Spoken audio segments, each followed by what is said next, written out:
Lo que es nacido de la carne, ¿qué es? Carne es. Y lo que es nacido del Espíritu, Espíritu es. No te maravilles de que te dije, os es necesario nacer de nuevo. Padre, háblanos, Señor.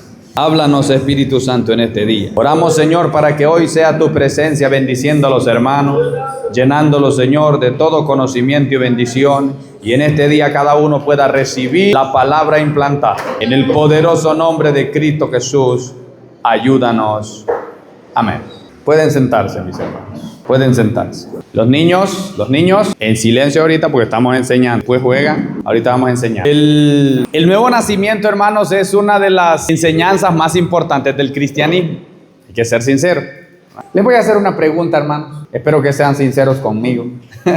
¿Cómo saben ustedes que han nacido de nuevo? Dice la Escritura, lo que es nacido de la carne, lo que es nacido de la carne, lo que es nacido del Espíritu. No se maravillen cuando les digo que es necesario nacer de nuevo. O sea, no es si quieren. La pregunta del milenio es, ¿y ustedes cómo saben que han nacido de nuevo? ¿Cómo se sabrá? Cuando hacemos la voluntad de Dios. La hermana dice que ustedes saben cuando andan bien y cuando andan pandos. ¿Va? Cuando andan rebeldes, ustedes saben, dice la hermana. ¿Qué más? ¿Cómo se dan cuenta ustedes que han nacido de nuevo? Cuando venimos a Cristo. Esa es una de las cosas más importantes de un cristiano. O sea, si no viene a Cristo, cero. Porque fíjense que hay gente en el mundo, hermano, que vive como cristiano. Sí, esos no le hacen daño a nadie. Usted no los va a ver ni robando, ni matando, ni adulterando, nada. Son gente, hasta buena gente son, pues. Ayer allá donde andaba en Jamastrán, un hermano me comentó. Y mi hermano, dice que aquí hay un hombre, dice que siembra todas las tierras de él. Maíz, frijoles, siembra, ¿verdad? Y no le vende a medida a nadie. Vienen del Salvador a proponerle la cosecha, no se la vende a nadie. Vienen de aquí de Tegucigalpa a proponer la cosecha, no se la vende a nadie, dice, porque él recoge toda la cosecha, dice, y se va por toda la zona aquí, dándole un quintal de maíz y un quintal de frijoles a todos los pobres de aquí en la zona. Mire, hermano. Y yo creo, me dice un hermano, que por eso es que Dios lo tiene bendecido ese hombre. Y le digo yo, hombre, a ver si voy a tener que empezar a hacer eso yo también, para que me bendiga a mí también. A donde yo quiero llegar, hermano, es que hay gente allá afuera que son buena gente, pues. Son buena gente, va.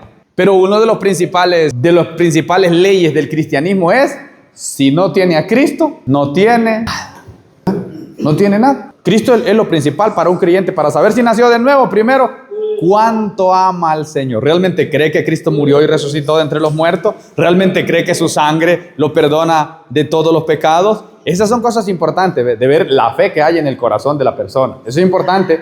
No es solo el comportamiento de uno, hermano, es la fe en Cristo la que nos salva. ¿Por qué? Porque delante de Dios no hay nadie bueno. Hay que ser sincero. Por mucho que parezca que es bueno, no hay nadie bueno. No siempre. Al final vamos a discutir un poco sobre el nuevo nacimiento ya. Pero no siempre el ser humano se salvó por medio de Cristo. O sea, siempre es por medio de Cristo, pero no siempre se conocía a Cristo, porque Cristo se conoció hace 2000 años. ¿A que sí? 2000 años tiene de que Cristo para acá se conoció. Y antes de Cristo, ¿cómo se salvaba la gente? No podíamos predicar a Cristo ni su muerte en la cruz. ¿Cómo se salvaba la gente antes de Cristo? ¿Cómo, hermano?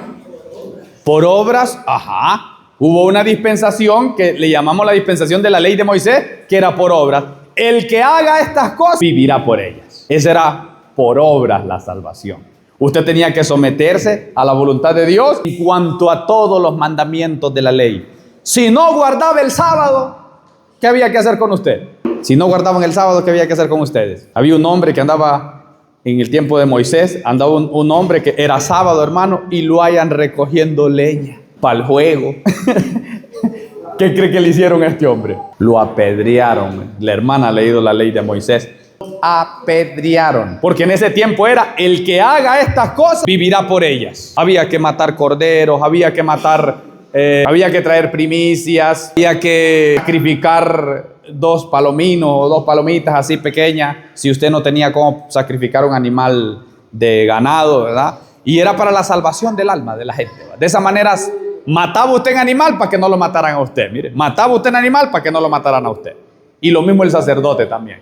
Mataba a un animal, se untaba sangre aquí, en la oreja, en el dedo y en el pie. Se untaba sangre. Era señal, ¿verdad?, de que él estaba siendo perdonado por la muerte de aquel animalito. O sea, en vez de matarlo a él, mataban al animalito y eso lo cubría a él su pecado. Entonces podía entrar al lugar santísimo que era como un velo que había así, y adentro estaba el arca del pacto, y entonces era el lugar santísimo. Aquí, donde están ustedes, era el lugar santo, y allá afuera era el patio exterior.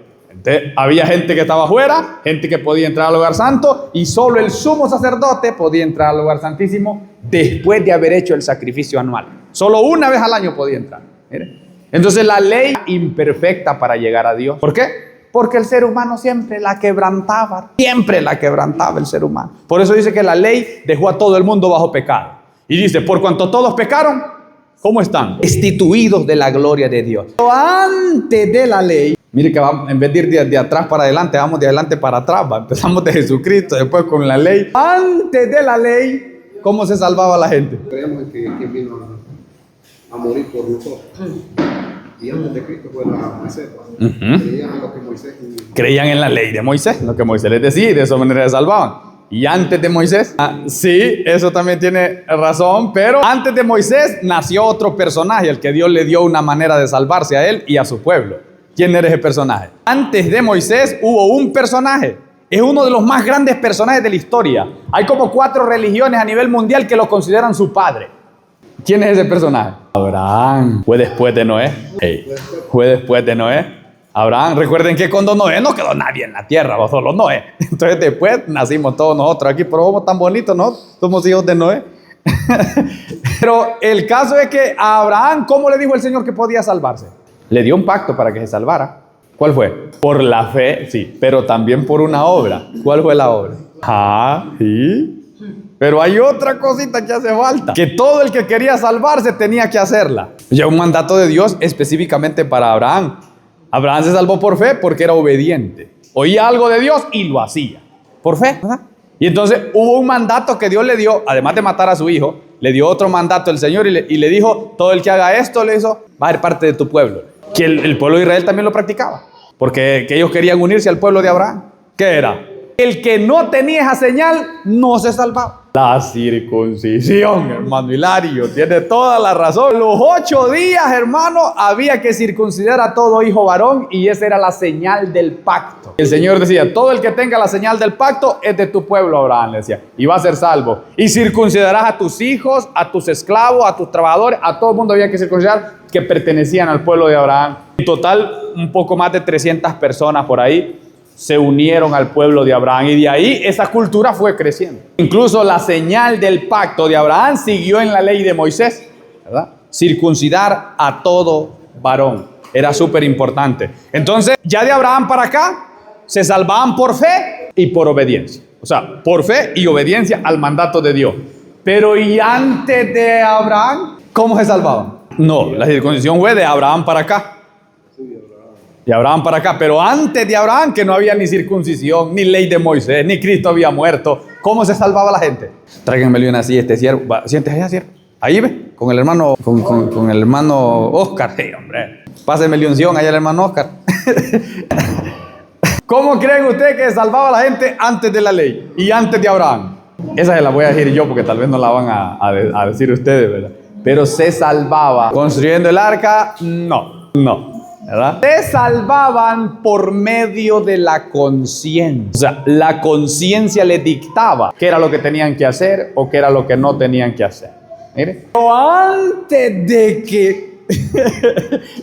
de que se salvaran por medio de la conciencia, estaba el jardín del Edén.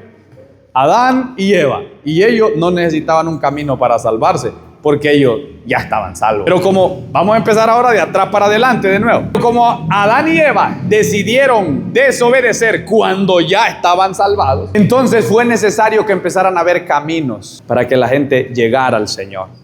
Caminos, ¿verdad? Los primeros que intentaron buscar a Dios fue Caín y Abel. ¿Cómo intentaron buscar a Dios Caín y Abel? Fueron los primeros que intentaron, vamos a ver si alcanzamos, porque la salvación es conocer a Dios, encontrarse con Dios, estar en comunión con su presencia. Esa es la salvación. Entonces Caín y Abel intentaron llegar a Dios. ¿Cómo intentaron llegar a Dios? Ofrenda. Uno intentó traer ofrenda de lo que produjo en la tierra. Trajo elotes, trajo frijoles, trajo café y los llevó al Señor a un monte allá, porque ellos creían que entre más alto el monte, más cerca estaban de Dios, va. Mire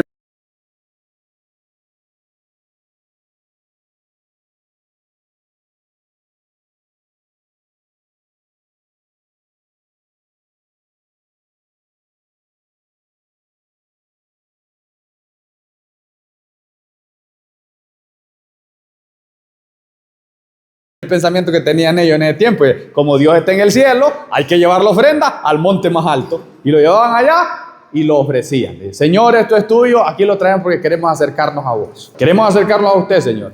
Pero Abel no trajo del fruto de la tierra. ¿Qué trajo Abel? Abel trajo un sacrificio. Y por primera vez en la historia, quizá, Dios le dio a entender al hombre que el camino hacia la salvación era un sacrificio. Que cuando él dio el sacrificio, dice que Dios respondió. De alguna manera se dieron cuenta los dos. La Biblia no dice cómo respondió el Señor, pero posiblemente fue fuego del cielo que descendió y quemó el holocausto. Posiblemente. ¿Pudo haber sido otra cosa? Sí. Pero lo que sí se sabe es que algo pasó ahí que Abel dijo: ¿y por qué aceptó tu ofrenda y no la mía? Algo pasó. Ellos se dieron cuenta. ¿Va? ¿Por qué aceptó tu ofrenda y no la mía? El sacrificio empezó a ser el camino, mire. Y de ahí para allá, de esa historia para allá, los hombres entendieron: a Dios le gusta que le sacrifiquemos. Ajá. Cuando Noé, bueno, él enseñaba al pueblo, a la gente que pudiera salvar, se le reveló palabra a Noé. Sí, a Noé también se le reveló la misma palabra. Después de que Noé, lo mismo, mire, sacrificio. Dice que la Biblia, los hombres empezaron a buscar a Dios. ¿Cómo lo empezaron a buscar? Porque ya sabían, Dios contesta con los sacrificios. No contesta con las cosas de la tierra, contesta con los sacrificios. Él contesta cuando hay vidas de por medio. Y entonces, cuando Noé salió del arca, Dios le dijo, ¿verdad? Tienes que hacerme unos sacrificios ahí. Le dijo, mire. Y también sacrificó Noé después de que salió del arca. ¿Por qué? Porque es la manera en la que se acercan a Dios. Porque Dios estaba disponiendo un camino. Él estaba diciendo: esta es la única manera en que el ser humano se puede salvar. Esta es la única manera. Y sacrificio. Pero después llegó la ley de Moisés. Y en la ley de Moisés, ¿qué les dijo el Señor? Lo mismo. Cada año me van a traer un cordero. Y si no tienen suficiente dinero para el cordero, me van a traer un palomino. Y lo van a sacrificar, dijo, para que sus pecados sean perdonados. Había una ofrenda que era ofrenda por el pecado. Sacrificio, mire. Empezó a sacrificarse la gente. Pero hace 2000 años, ahí es donde llega otra manera de salvarse. Ya ahora usted no tiene que ir a dejar un sacrificio. ¿Alguien quiere ser salvo? Ya no tiene que ir a dejar un sacrificio.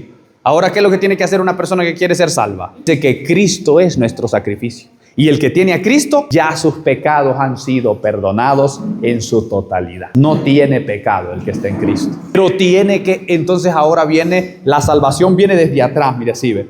Y todas esas cosas que venían de atrás se vuelven en una sola. Fe en Cristo. ¿Usted se salva por medio de la conciencia? Sí. ¿Por qué? Porque yo le pregunto a usted, como dijo la hermana, va, uno sabe, dice, si anda pando. Eso significa que la conciencia testifica. La conciencia testifica. Uno sabe si anda pan. Testifica. Entonces, cuando yo les pregunto, ¿alguno de ustedes sabe realmente si ha nacido de nuevo? Su conciencia le testifica. ¿Verdad? Su conciencia le testifica. ¿Por qué? Porque la persona que ha nacido de nuevo ama la obediencia. Él quiere obedecer. Él quiere obedecer, mire. Y a Cristo, a su palabra, ¿verdad? Porque Él es nuestro Salvador. Pero ¿qué pasa? Que el ser humano, aunque haya nacido de nuevo, peca siempre. Peca. Levánteme la mano aquí el que no tenga pecado. Que diga, hermano, yo vivo mi vida de manera perfecta. No hay manera de que yo me vaya a encontrar usted un pecado, hermano Carlos. Es muy difícil. Puede ser que haya alguno, ¿verdad? Puede ser que exista alguno. No digo que no, pero es muy difícil encontrar a uno. Tal vez a Job, ¿verdad? Hermanitas, ¿me ayudan ahí en silencio ahorita? ¿Verdad? ¿Está bien? Bueno. Es muy difícil que encontremos a alguien así. Pero hay una cosa que al cristiano, dice la Biblia, el que nace del agua, y el agua para mí, ahí simboliza la palabra, ¿verdad? La palabra de Dios es la que a usted lo limpia y lo lava, la palabra. El que nace del agua y del Espíritu, ese es el que va a ver el reino de Dios. Ahora, dice la Biblia que el que cree en Cristo, el Espíritu Santo está con él. O sea, usted cree en Cristo, el Espíritu de Cristo está con usted. En el momento que el Espíritu de Cristo está con usted, entonces no solo tiene la conciencia, sino que también tiene al Espíritu Santo que lo reprende. Y usted cae y el Espíritu Santo le hace sentir, hey, ¿qué te está pasando, Hilario? Y es el Espíritu Santo hablándole. Esta es una señal de que esa persona ha nacido de nuevo. ¿Por qué? Porque el Espíritu Santo está con él. Hay comunión, ¿verdad? No es la persona más perfecta del mundo, pero él siente, dice, hombre, el Señor me está corrigiendo a mí. Y tiene ese deseo de andar bien con el Señor, va con su espíritu, entonces se arrepiente. Mire, el arrepentimiento es algo, como lo que hablaba la hermana, el arrepentimiento es algo importante para una persona que ha nacido de nuevo, porque no solo se arrepintió, vive arrepintiéndose. Vive arrepintiéndose. Mire, eso es súper importante. que ustedes lo crean de esa manera, ¿verdad? Pero luego, alrededor de la historia, se han dado un montón de doctrinas, pues, hermano, acerca de la salvación. No tengo el texto, si no se los leía, pero se los voy a decir. A ver qué piensan ustedes de este texto. Dice la palabra del Señor: a los que predestinó, a estos también santificó. A los que santificó, a estos también glorificó. ¿Qué más dice, hermano Hilario? A estos también justificó. Y a los que justificó, a estos también glorificó. Y dice ahí: porque estamos predestinados desde antes de la fundación del mundo, dice la palabra, para hacer las obras de Cristo. Ahora, entonces, tomando en cuenta textos como esos, hermanos, han nacido varias doctrinas. Una de ellas dice que el que Dios va a salvar es imposible que se pierda.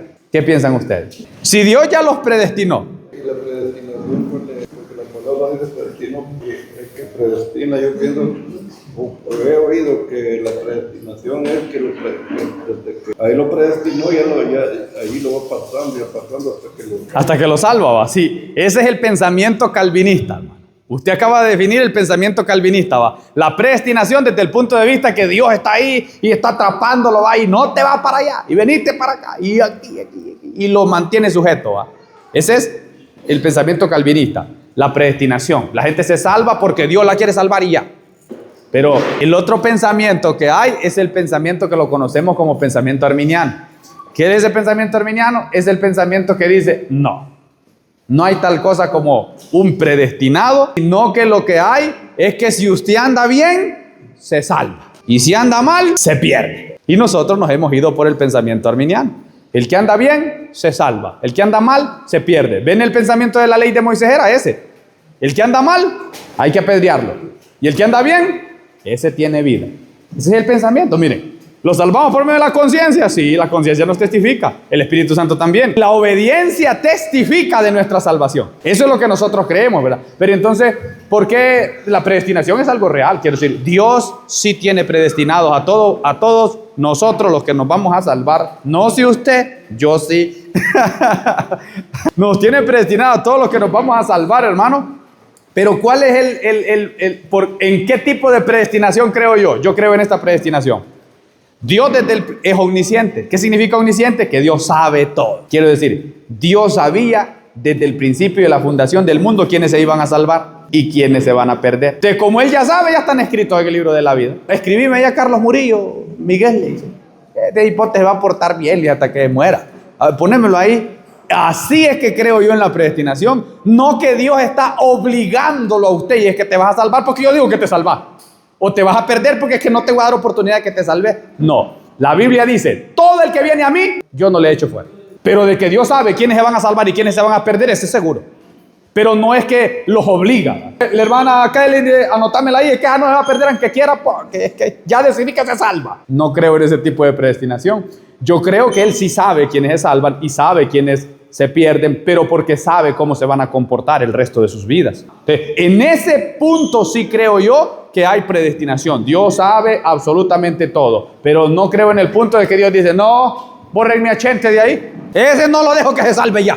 Ese es el pensamiento calvinista y yo no creo en eso, ¿va? Yo creo que si el hermano se mantiene fiel hasta el fin, se salva, hermano Chente. No le ande creyendo mucho a los calvinistas. Mire, si usted sirve a Cristo hasta el fin, usted se salva. Porque la Biblia dice: de tal manera amó Dios al mundo que dio a su único Hijo para que todo aquel que en Él crea no se pierda, mas tenga vida eterna. Mire, y entonces ahí entra lo que nosotros conocemos como el camino de la fe. La fe transforma. La fe transforma. Yo todavía recuerdo el día que Cristo me salvó. Todavía lo recuerdo yo. Con gran pasión lo recuerdo. Porque eran como las 7, 8 de la noche y había un hermano esperándome y oró aquel hermano por mí y mi vida se transformó, yo no sé cómo, pero cambio total, hermano, 24/7. Y yo no sé cómo. Y yo digo que eso es lo que la Biblia le llama nuevo nacimiento. Cuando una persona viene a Cristo y se entrega a Cristo de todo corazón, cambiada. Como los amigos que están aquí, va, si escuchan el Evangelio con atención y escuchan la palabra con atención, posiblemente el Espíritu Santo va a tocar sus vidas y ellos van a poder ser transformados. Mire que dice la palabra que había una mujer que Pablo estaba predicando y dice que aquella mujer prestaba atención a lo que Pablo decía. Y la Biblia dice: y Dios abrió su corazón para que creyera, para que fuera salva. Miren lo bonito del Señor. ¿Qué quiero decir? No es que esa mujer estaba predestinada y Dios había dicho: no, esa se va a salvar porque se tiene que salvar. No, es que ella prestó atención. Y hay una parte que Dios la hace. ¿Cuál es la parte que Dios hace? Dios viene y nos predica a todos el evangelio. Al hermano Ismael se le predicó el evangelio de manera gratuita, o le cobraron, hermano Ismael. No le cobraron, no. También al hermano Chente, a la hermana Kelly, a la hermana Jenny, gratuitamente. Esa es la parte de Dios. Dios dijo, Él decidió salvar a la humanidad por medio de la locura de la predicación. O sea, predicar es el medio. Usted tiene que predicar, predíquele a los amigos, predíquele a todo el mundo. Predique la palabra, hermano, que eso es lo que salva a la humanidad. Predíquelo. Cristo es el Salvador de la humanidad. Ya no necesitamos nosotros los sacrificios porque Cristo es nuestro sacrificio. Eso es súper importante. Solo tenemos que creer en Él. Usted predique eso. Cree en Cristo, te salva. No crees en Cristo, te pierde. Es tan sencilla la predicación. Y dice la Biblia que esa mujer prestó atención. Qué importante prestar atención, hermano.